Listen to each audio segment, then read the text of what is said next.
एक समय की बात है। शाम का समय था। युद्ध भूमि कुरुक्षेत्र में, जहां धर्म और अधर्म का महासंग्राम होने वाला था। हे श्री कृष्ण के भक्तों, अगर आप धर्म के मार्ग पर चलेंगे तो आपके जीवन में कोई ऐसी भी पति नहीं आ सकता है, क्योंकि इस दीपावली के शुभ अवसर पर आपके घर में माता लक्ष्मी जी प्रवेश करेंगे, जो आपको किसी भी मार्ग में दर्शन देकर चले जाएंगे और आपके घर में धान की बारिश होने वाली है दोस्तों। इसीलिए आप इस वीडियो को पूरा अंत तक देखें और चैनल पर पहली बार आए हैं तो जल्दी से सब्सक्राइब करके बेल आइकन घंटी बजा दे और कमेंट बॉक्स में सच्चे मन से जय श्री कृष्णा राधे अवश्य लिखें दोस्तों। और आप इस वीडियो को पूरा अंत तक देखें, क्योंकि मां लक्ष्मी की कृपा आप पर बने रहेंगे दोस्तों, और कृष्णा आपका आशीर्वाद से खुश होंगे तभी जब आप जीवन में कुछ करेंगे। श्री कृष्ण कहते हैं, जीवन में कम करें, फल की चिंता ना करें, क्योंकि फल आपके हाथ में नहीं है, इसलिए आप कर्म करें। योगेश्वर श्री कृष्ण और उनके परम शिष्य अर्जुन एक रथ के नीचे बैठे थे। वातावरण में एक दिव्य शांति थी, जैसे आने वाले तूफान से पहले का मौन। श्री कृष्ण गंभीर फिर भी मधुर स्वर में बोले, हे पार्थ सुनो, आज मैं तुम्हें कुछ ऐसी बातें बताने वाला हूं जो तुम्हें इस युद्ध में ही नहीं बल्कि जीवन के हर युद्ध में विजय दिलाएंगी। यह उपदेश परम अनमोल हैं, इन्हें तुम अपने हृदय में धारण कर लो। यह 7 ऐसी जगह हैं जहां तुम्हें किसी के बुलाने पर भी बिना विचार किए नहीं जाना चाहिए। इन्हें जानो और इनसे दूर रहो, क्योंकि एक साधारण स्वभाव का व्यक्ति बुद्धि के भ्रम में पड़कर मोह और आसक्ति के जाल में फंस जाता है और उसकी अनाड़ी बुद्धि उसे संकट में डाल देती है।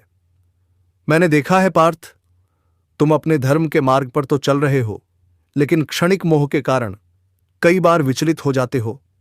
इसलिए तुम्हें चाहिए कि तुम इन बातों पर मनन करो और मेरी बातों को गहराई से सुनो। अर्जुन उत्सुकता से हाथ जोड़कर बोले, हे केशव, मुझे बताइए, आपके श्रीमुख से निकला हर वचन मेरे लिए अमृत के समान है। मैं पूर्ण निष्ठा से सुनने के लिए तैयार हूं। श्री कृष्ण ने अपनी दिव्य मुस्कान के साथ आरंभ किया, हे पार्थ, यह 7 बातें न केवल तुम्हारे राजधर्म के लिए एक योद्धा के रूप में बल्कि एक मानव के रूप में भी उपयोगी होंगी।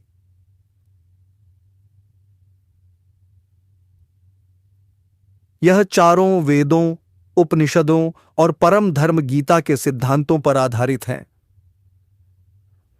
गीता में मैंने तुम्हें सिखाया है कि बुद्धिमान वही है जो अधर्म और पतन के कारणों को पहले ही पहचान ले।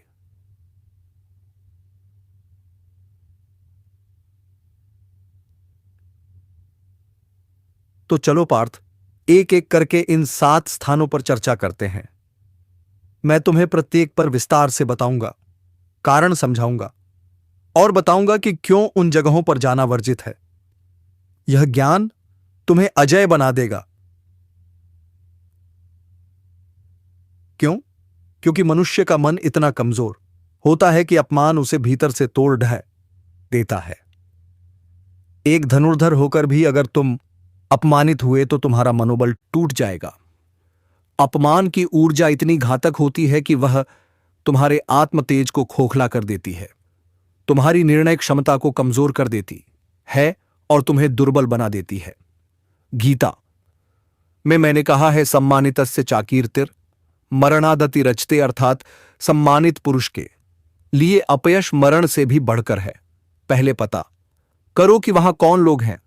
क्या वे धर्मी हैं या छिपे हुए शत्रु? क्या वातावरण तुम्हारे सात्विक भाव के अनुकूल है? यदि नहीं तो बहाना बनाकर टाल दो, कह दो मुझे धर्म पालन हेतु कोई महत्वपूर्ण कार्य है, लेकिन कभी ना जाओ। अपमान से बचना ही बुद्धिमत्ता है। हमेशा याद रखो, तुम्हारा सम्मान ही तुम्हारी सबसे बद्ध शक्ति है।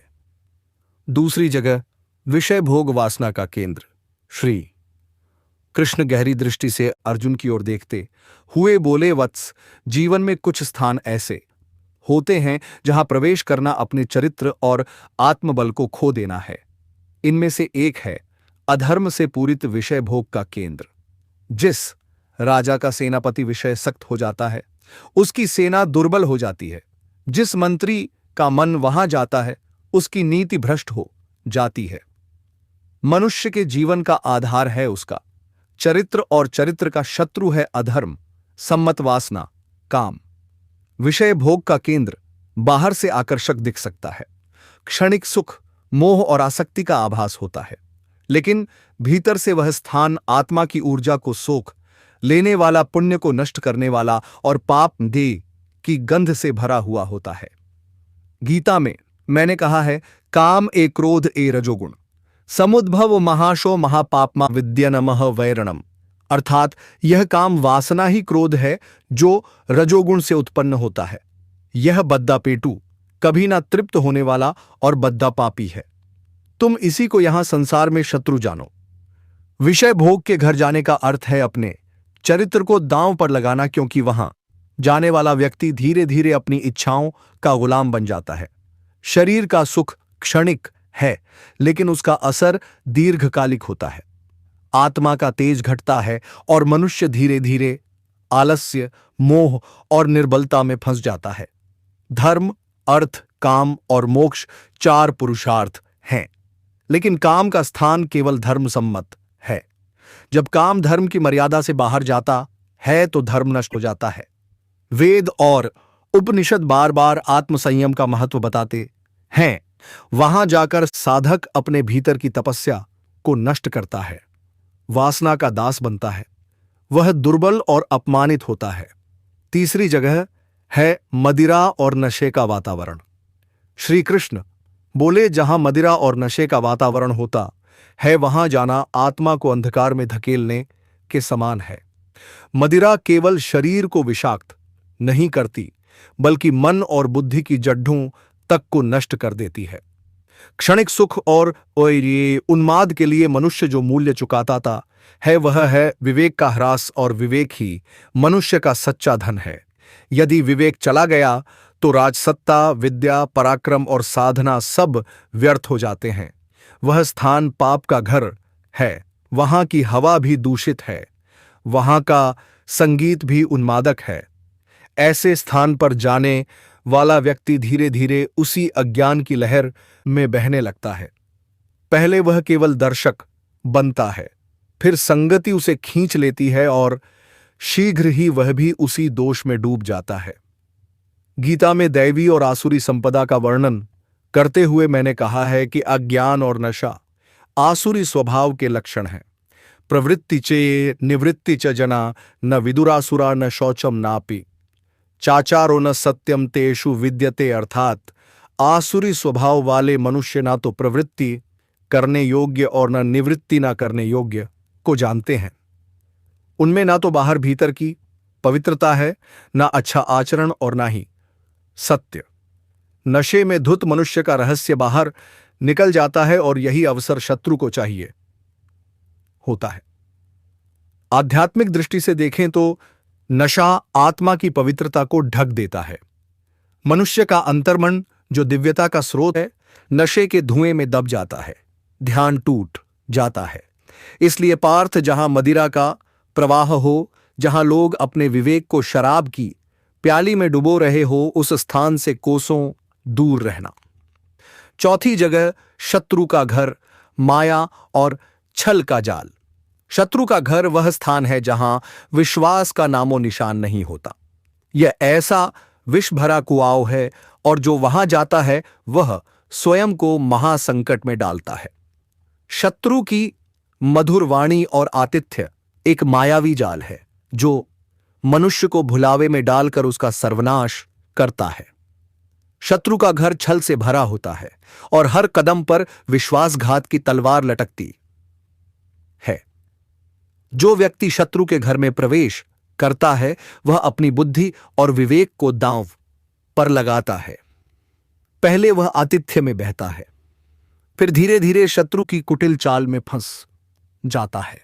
गीता में मैंने असुरों के स्वभाव का वर्णन करते हुए कहा है, दंभ दर्प, अहंकारम कामम क्रोधम च संश्रता मामात्म परदेशु प्रद्वशंतो भूयका, अर्थात वे दंभ, घमंड और अहंकार को तथा काम, क्रोध और आसक्ति को आश्रय करके दूसरों में और मेरे परमात्मा में द्वेष करते हैं। शत्रु इसी दंभ और छल का प्रयोग करके तुम्हें फंसाएगा। वहां की हवा में छल, वहां का भोजन विष और वहां की बातें मायाजाल हैं। एक क्षण की असावधानी तुम्हें तुम्हारे धर्मपथ से वंचित कर सकती है। आध्यात्मिक दृष्टि से शत्रु का घर मन के भीतर के बैर को बढ़ाता है। वहां का वातावरण आत्मा को अशांति और द्वेष देता है। पार्थ शत्रु के घर से पांचवी जगह जहां धर्म विरुद्ध कार्य हो, क्रूरता और पाप का स्थान। जहां धर्म विरुद्ध और क्रूर कार्य होते हैं वह स्थान पाप का गराज है। जैसे गौ हत्या, अहिंसा का उल्लंघन, अबला पर अत्याचार या धर्म ग्रंथों का अपमान। ऐसा स्थान अंधकार और क्रूरता का केंद्र होता है, जहां मानवता का तेज क्षीण हो जाता है। गीता में मैंने अहिंसा को दैवी संपदा के गुणों में सबसे ऊपर रखा है। अहिंसा सत्यम, क्रोधस त्याग शांतिपुणम, दया भूतेष्वलो लुप्तम मार्धवम री रचापलम। अर्थात अहिंसा सत्य, क्रोध न करना त्याग, शांति निंदा न करना, प्राणियों पर दया, लोभहीनता, कोमलता, लज्जा और चंचलता का अभाव। जो व्यक्ति ऐसे स्थान पर जाता है वह धीरे धीरे क्रूरता और संवेदनहीनता की ओर खींचता है। पहले वह केवल दर्शक बनता है, फिर उसका मन हिंसा को स्वीकारने लगता है और अंत में वह भी उस पाप का हिस्सा बन जाता है। राजधर्म के अनुसार राजा का कर्तव्य है कि वह ऐसी जगह को शुद्ध करें, ना कि वहां कदम रखें। आध्यात्मिक दृष्टि से ऐसा स्थान आत्मा को दूषित करता है। वहां का वातावरण ध्यान को भंग करता है और मनुष्य का अंतर्मन पाप के भार से दब जाता है। अर्जुन, उस स्थान से कोसों दूर रहो जहां अधर्म की चित्कार गूंजती हो। वहां की एक सांस भी आत्मा को भस्म कर सकती है। छठी जगह चरित्रहीन और लोभी का घर। चरित्रहीन और लोभी का घर वह स्थान है जहां नैतिकता और सत्य का कोई मूल्य नहीं। यह ऐसा दलदल है जिसमें फंसने वाला व्यक्ति अपनी आत्मा और सम्मान को खो देता है। चरित्रहीनता और लोभ मनुष्य को पशु से भी नीचे ले जाते हैं, क्योंकि यहां ना तो विवेक होता है ना ही धर्म। लोभ का घर विष का भंडार है और चरित्रहीन का घर पाप का गृह है। ऐसे स्थान पर जाने वाला व्यक्ति पहले लोभ के जाल में फंसता है, फिर चरित्रहीनता की संगति उसे नीचे खींच लेती है। वहां की बातें मधुर लगती हैं, परंतु वे मन को भ्रष्ट करती हैं। गीता में मैंने 3 प्रकार के नरक के द्वार बताए हैं। त्रिविध नरक सदम द्वारम, नाशन मात्मन काम क्रोधस तथा लोभस्त तत्रयम त्यजेत। अर्थात काम, अधर्म, सम्मत वासना, क्रोध तथा लोभ, यह 3 प्रकार के नरक के द्वार आत्मा का नाश करने वाले हैं। अतः इन तीनों को त्याग देना चाहिए।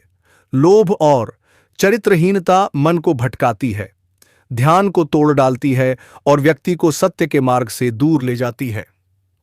पार्थ, चरित्रहीन और लोभी के घर से सदा दूर रहो। वहां की एक सैर भी तुम्हें पाप के गहरे गर्त में धकेल सकती है। 7वीं जगह अहंकारी का घर, ज्ञान का विरोधी। अहंकारी का घर वह स्थान है जहां विवेक और विनम्रता का लोप हो चुका है। यह ऐसा मरुस्थल है जहां ना तो प्रेम की छांव है और ना ही सत्य का जल। अहंकार मनुष्य को अंधा बना देता है। वह अपने वास्तविक स्वरूप को भूल जाता है। उसका घर पतन का केंद्र होता है। अहंकारी का घर वह अग्निकुंड है जो स्वयं को और दूसरों को जलाता है। वहां की हवा में घमंड की गंध होती है। वहां की बातें केवल स्वयं की प्रशंसा से भरी होती हैं। ऐसे घर में प्रवेश करने वाला व्यक्ति धीरे धीरे अपनी बुद्धि खो देता है। उसकी विनम्रता समाप्त हो जाती है और वह सत्य से विमुख हो जाता है। गीता में मैंने अज्ञान से उत्पन्न अहंकार की निंदा की है। मैंने कहा है, अहंकारम बलम दर्पम कामम क्रोधम च संश्रिता। अर्थात जो व्यक्ति अहंकार, बल, घमंड, वासना और क्रोध का सहारा लेता है वह आत्मा का सबसे बड़ा शत्रु बन जाता है। अहंकारी के घर का वातावरण मन को सत्य और ईश्वर से दूर ले जाता है। वहां ध्यान टूट जाता है और आत्मा का तेज मलिन हो जाता है। जो व्यक्ति वहां जाता है वह अपने भीतर का सत्य और शांति खो देता है। पार्थ, अहंकारी के घर से सदा दूर रहना। वहां की एक सैर भी तुम्हें घमंड के अंधे कुएं में धकेल सकती है, क्योंकि अहंकार सबसे सूक्ष्म विषय है। यह धीरे धीरे हृदय को ग्रसता है और अंततः मनुष्य को उसके धर्म, ज्ञान और शांति से वंचित कर देता है। श्री कृष्ण अर्जुन के कंधे पर हाथ रखते हुए बोले, हे पार्थ, यह 7 वर्जित स्थान है। इन सब से दूर रहना ही आत्मरक्षा है और यही धर्म की रक्षा है।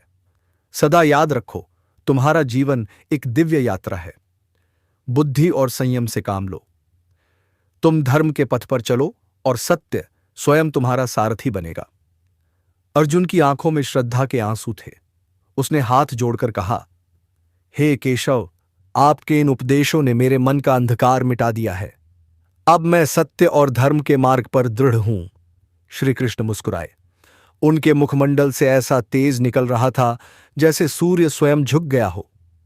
उन्होंने कहा, पार्थ, यही गीता का सार है। जो अपने विवेक को जीवित रखे, संयम को साधे और धर्म के मार्ग पर चले, उसे कोई पराजित नहीं कर सकता। अर्जुन ने नमन किया। चारों ओर से एक दिव्य प्रकाश फैल गया। वहां का वातावरण अलौकिक हो उठा, जैसे स्वयं समय ठहर गया हो। केवल गूंज रही थी श्री कृष्ण की वाणी, जो युगों युगों तक मानवता का मार्गदर्शन करती रहेगी।